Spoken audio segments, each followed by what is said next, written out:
જય દ્વારકાધીશ મિત્રો, બધાને રામ રામ. મિત્રો, આપણે છીએ આપણા ખેતરની અંદર અને આજે આપણે પહેલી વાર આટલી વાર તો આપણે ટૂંકા વિડીયો બનાવતા હતા. આજે લોંગ વિડીયો બનાવવાનો છે મિત્રો, તો બન્યા રહેજો આપણે આ વિડીયોની અંદર. આપણે ખેતીનું કામ ચાલુ કર્યું છે મિત્રો.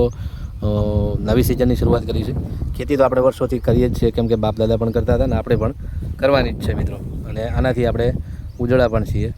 તો મિત્રો જો હવે આપણે આ ફેરે વરસાદ ખેંચાણો છે એટલે શાકભાજીનું વાવેતર આમાં કરવાનું છે. પણ થોડી મિત્રો ઠંડક થાય એટલે આપણે શાકભાજીનું આમાં વાવેતર કરશું, કેમ કે મિત્રો અત્યારે ગરમીનો બફારો બહુ સખત છે અને આપણે ડ્રીપ ને મંચિંગનું કામકાજ પૂરું થઈ ગયું છે બરાબર 2 દિવસ પહેલાં જ.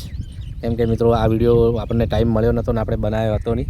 અને મિત્રો હવે આપણે આને આજુબાજુ આપણે કરવાની છે કહેવાય ને કે જંગલી જાનવરો માટે સેફટી, એટલે તાર લાવી દીધો છે મિત્રો. અને આપણે ઝાટકાનો જે વાયર કહેવાય એ બાંધવાનો છે મિત્રો. ઝાટકો તો ચાલુ નથી કરવાનો, નોર્મલ કોઈક દિવસ ચાલુ કરશું. બાકી કોઈ પશુ પક્ષીને નુકસાન થાય, કોઈ અન્ય જાનવરને નુકસાન થાય એવું આપણે કામ નથી કરવાનું મિત્રો. એક ખાલી ડર રહે પશુ પક્ષીઓને કે બગાડ ના થાય, એના માટે આપણે આ સેફટી કરવાની છે. અને મિત્રો ખરેખર ખેડૂતોએ તો અત્યારે જે પરિસ્થિતિ ખેડૂતોની છે એ બધાએ જાણે જ છે. કેમ કે મિત્રો ખરેખર ખેડૂતોનું જોવા જઈએ તો અત્યારે ખેડૂતોના હિતમાં કોઈ વિચારતું નથી. અત્યારે બહુ એવા મુદ્દા, અત્યારે લગભગ આજે તારીખ થઈ છે 16 અને 15 તારીખે લગભગ બધાને ખ્યાલ જ હશે કે ગુજરાતની અંદર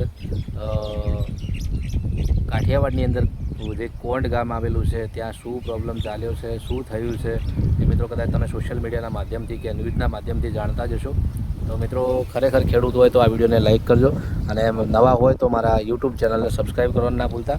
અને કોમેન્ટમાં જય જવાન જય કિસાન લખી નાખજો. જય દ્વારકાધીશ.